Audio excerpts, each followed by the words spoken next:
What's up, everybody? Welcome back to a Chi-Town Blitz episode. I got my brothers with me today. We're going to be breaking down everything, the last game, this upcoming game, why this game's a must win. Caleb Williams, do we still trust him? We're going to be breaking it down all today for you guys. How we doing today, fellas? Doing great. How you doing, Mike? Perfect. Glad we could get this done early in the AM. Worked out perfectly time-wise and stuff. I like the background, Jaden. Looks crispy. Appreciate it. Yeah, I'm still Yeah, working it's on almost some of like the it's almost stars. like you're a pro. Right. Is it all freehand? Are you hand tracing now? What are you doing? I used my projector and then I traced Okay. Now that should look from crispy. there. It's pretty sweet. Are you only gonna use black and white? Are you gonna fill it in with color? What are you thinking? Yeah, I'm gonna fill it in with color, but I'm still working on the background. Working on it That's slowly tough. but surely. Yeah, you Very just Appreciate tough. it. you just missing How Luke much do you Cage. charge? Shit, this is more of a passion, so depending on the piece, it might be free. Okay. That's what's up. But let's get right into it. Chicago Bears just had another disappointing loss. This season, honestly, has couldn't start any worse than it is right now, to be honest. But what were some of your guys' thoughts and takeaways from, the Bears loss to the Detroit Lions last week? I'll let our guest go first.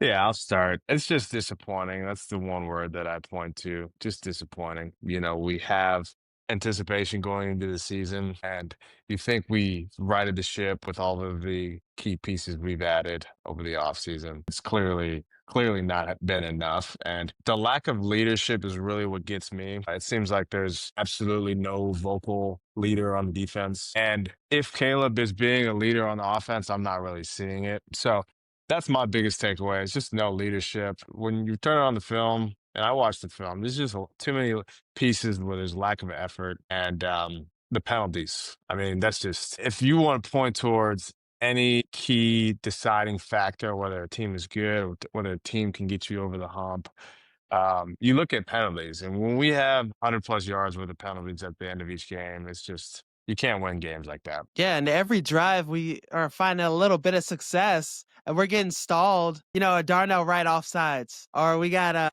somebody. There's a false start, another on somebody else on the offensive line. So it's really tough.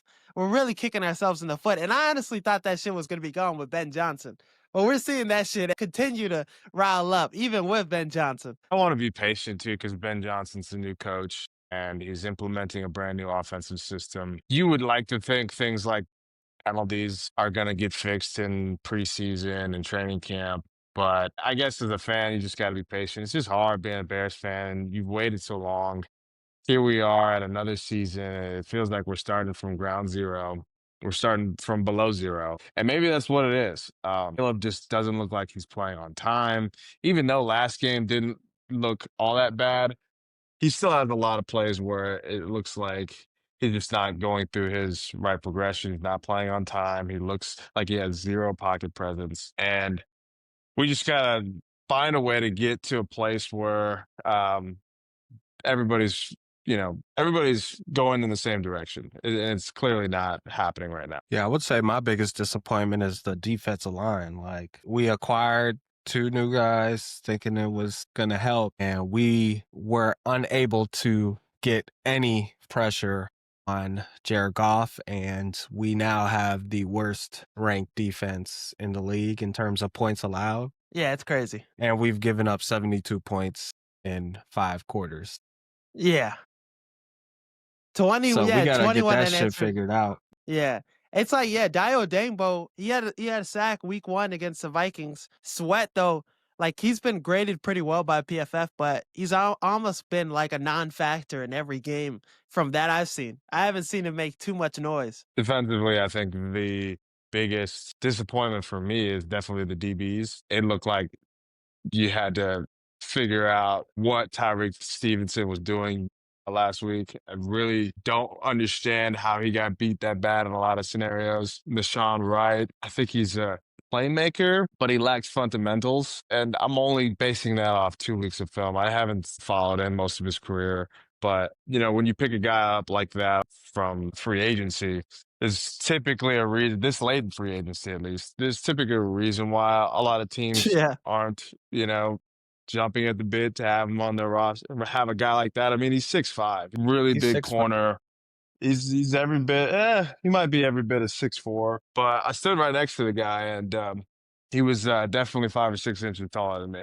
And so, he's a big guy, and usually with those guys, they're able to have a lot more give when it comes to fundamentals. But if you just go out there with zero fundamentals, it's just you're not going to have a good day, especially versus elite receivers. There's just no leadership in terms of Back end. where, and on the back end and with the safeties. I just the safeties, in my opinion, have to be the leaders. They're the ones giving the calls. Yeah.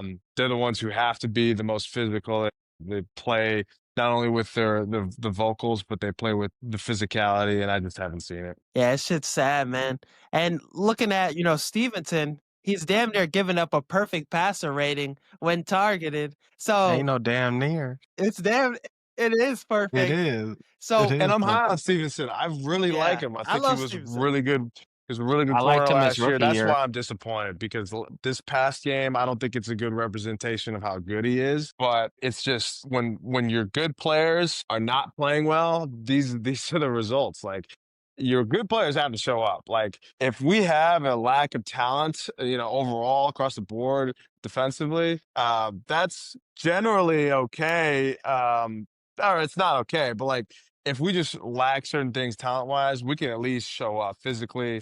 We can show up with a lack of miscues. The mental errors. You gotta iron those out. If you just have a lack of talent, we're completely falling off the board in every category. Lack of talent, lack of physicality, and then Yeah. just missed assignments. There's no, like, when you turn on the film and it's covered for, and guys, doing basic things. Like, it's two vertical routes. You basically banjo it when it's quarters coverage, and Nashawn Wright's playing outside leverage. You got to get to a place where you can't get beat that bad on two vertical routes. And I don't know if you guys know the play I'm talking about, but it was like a 60-yard bomb to Williams. Oh Yep. yeah. Yeah, that's just Like, tough. it's cover four, all right? Two vertical routes. You got one breaking in. The safety has to help. The safety has to get deep. In that scenario, that is a cover four beater route. It's not an easy route to cover, but the safety has to realize, based off the angle of the quarterback's shoulders, if it's angled up, you got to get deep. You know that ball is going to be fucking airmailed. Mhm. If it's angled down, because you're looking through your peripheral, so it's not easy as a safety to do it, but it's your job. If he's angled down, then you can break on the dig route. He was about to throw a bomb. The safety's got to get deep. The corner has to get deep. The corner has to protect the post in any scenario in cover four. Your biggest job and your biggest test as a talent at corner, I think, is your ability to cover the post route in cover four, because that's your base coverage in a lot of scenarios. If you can't cover the post in cover four, you can't play. It's really that simple. And that was so bad in terms of how we covered that. He was 15 yards behind the ball. He was wide open. I look at that play and it's just like, we can't play defense if we can't cover like basic things like that. It's just crazy because, like, Dennis Allen, I'm thinking this guy's gonna come in and be better than Flus, but it looks like almost as if we're worse than we were last year defensively. And I thought we made some decent improvements. Now, from what you're saying, it sounded like we're gonna be fucked with Jalen Johnson gone for the rest of the year. That was going to be my point, is outside of Jalen Johnson and maybe Kyler Gordon, do we Kyler have Gordon's a probably not elite playing this week. I talent? don't think. Yeah, we don't have an elite player on our defense outside of those two. And really, if we being honest, Jalen Johnson's the only elite player on that defense. So we're screwed. I'm Yeah. really disappointed in the defensive line because they're the only healthy unit on the fields right now, and they're arguably our weakest link. So what the fuck Them and running back.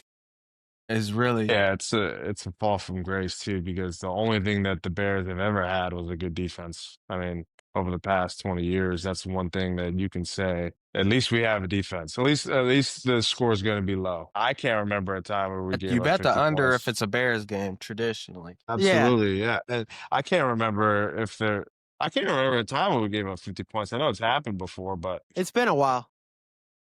yeah, when you walk into a locker room post game as a defense, and you have just given up 50 points, that is probably the worst feeling because you just got embarrassed. Like you just got dunked on. Mhm. I can't really think of the equivalent in other sports, but like, your one job is to play defense. Your one job is to Mm-hmm. play your job, DB, linebacker, D line, whatever it is. And there's nobody on that defense, if you played at least one snap, that can look at themselves and say, like, it's not on me. It's not my fault. Yeah, When you just give up 50 points, it's everybody's fault. yeah. We weren't And good at no area. yeah, I mean, my theory on Caleb right now Yeah, I was just gonna ask you, is yeah, what's the thoughts on him now? I've went on this phone with Julian and Jada, and I've said this. When you look at the great quarterbacks in history of time, they've always needed help from their defense, right? You're not a great quarterback unless you had a somewhat decent defense because you weren't able to get those playoff wins. You weren't able to get around over the hump. Tom Brady always had great defenses, right?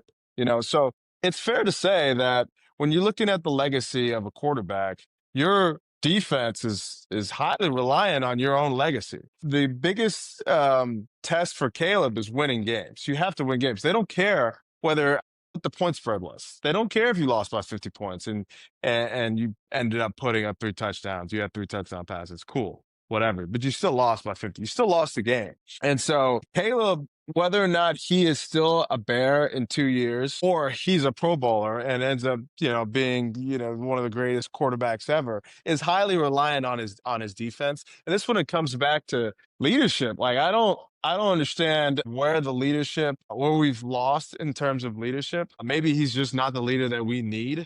But when you're looking at the quarterback position, cool, he played well. It's great. It's great that he played well. Thought But he played better, yeah. at the end of the day, the buck stops with the quarterback. It is his name to sign off on every win or loss. Yeah. He has to, and it's like a pitcher. Your record as a pitcher doesn't matter how many home runs your offense hit. It matters how many runs you gave up, obviously, but it matters mostly about how many games you won. How many games you won as a pitcher, and it's the same thing at quarterback. And so he needs his defense if he wants to be a Bear, and he needs to lead the defense. And I think he needs to walk into that defensive room Like, and what the take some fuck are we command. doing? Yeah, what are we doing? Like, let's have some ownership. Let's have some pride in ourselves. Like, obviously, I'm willing. Like, buck stops with me. I need to tell you guys straight up that look, I'm willing to die for every single one of these reps that we go out there. I'm willing to die for you. Willing to die for you. The only thing I'm asking for is you guys give me the same respect. And you guys come out and fight. Like fight like your lives depend on it. And it just when you see plays where there's lack of effort, it's like even towards the end of that game, got guys quitting. Guys loafing on reps. It's very disheartening as a Bears fan. Now, my thing is, you think this team is actually bought into Caleb Williams? You think they actually fuck with bro? Because, I mean, from watching this team, he gets hit late and shit. You don't see that same kind of mentality from a team that fucks with they guy. You know what I mean? It seems like DJ Moore, too, is a perfect example of that. Loafing on plays, just not doing. Last year, when he had Justin Fields throwing the ball, or the year before, there was more of like, oh, I fuck with this guy. I trust this guy. You just don't. I don't think his personality translates well with the locker room like that. Just from a personal opinion. Yeah, I think there's a clear difference between how the team rallied around Justin, especially that last year, compared to how the team interacts with Caleb. And there's a lot of rumors and noise around this situation. And where there's smoke, there's fire. So Yeah, hella motherfuckers writing articles about that's a Caleb big and shit. question for me. Yeah, it's like how many guys actually fuck with the nail paint? How many guys actually fuck with their quarterback being a super diva as opposed to, one of the guys? I think the fans were just upset at him smiling while down 3 scores. I think it was like 14-31 going into the middle of the third quarter. Body language is another thing too with Caleb. Body Like, language is really, really, really important as a leader. DJ Moore, highest paid player, one of the highest paid players on the team, if not the highest paid. Yeah, the body language clearly is bewildering, yeah. and it's clearly something that he's frustrated. I get it. I understand why he's frustrated. I would be if I was him He too. got less opportunities too. I don't think they even tried him at running back. They gave this him a week. couple carries. I think like 1 or 2. I think he had like 8 Really? yards I rushing. gave him one carry. Yeah. So it's like, and he's getting all these balls that are coming his way, these passes, sailing over his head every fucking time. He has reason to be mad. That one play, I think it was like fourth down or third down. He ran a slant across the middle. That shit was like 10 yards in front of him. With DJ more specifically, it's just interesting seeing how things are continuing to get bad about him. Ben Johnson recently said some comments about calling out some players on the team, saying he didn't like the film, didn't like how guys were looking when the ball wasn't in their hands. I think that's just about DJ. I think that's directly about DJ. Yeah, if you get Well, it less wasn't about Rome. touches week over week, Wasn't about Rome, yeah. maybe Swift, but I don't Maybe know. Swift. But that makes me think, could you guys potentially see DJ Moore get booted out, get traded soon in the deadline maybe? That'd be something we look at. If shit goes left, we definitely got to clean house. And Sweat, ride with the guys probably. that are bought into the new culture, and those that aren't, they gotta go. Yeah. I don't think If that we not happens, and winning, I don't think that happens, and I'm gonna tell you why. Go ahead. I think if Poles was in his first year, yes. But since Poles is in his fourth year, I think I mean, I don't know this to be true, but typically if a GM's in his fourth year and there's no evidence of success with any of your draft picks or any of your trades, He's close to that. the last thing I feel like he wants to do is try to blow it up and start from zero and like have some type of tank season. I don't think we trade right now for any draft picks. I don't see that happening because of the particular position that Poles is in his career. But the writing's on the wall. I think that's very clear, right? I think he realizes that. I think everybody in the building realizes that. This is Ben Johnson's first year. If I'm him, I'm I loved what he said in his interview. He said, "There's like no starters right now. We're gonna go Competition, to yeah. practice. There's gonna be competition." But I would want him to get an extension done with, Keenan Allen. I would want him to stay with the Chicago Bears for maybe 2 or 3 more years because he's coming off his best season last year with the Chargers.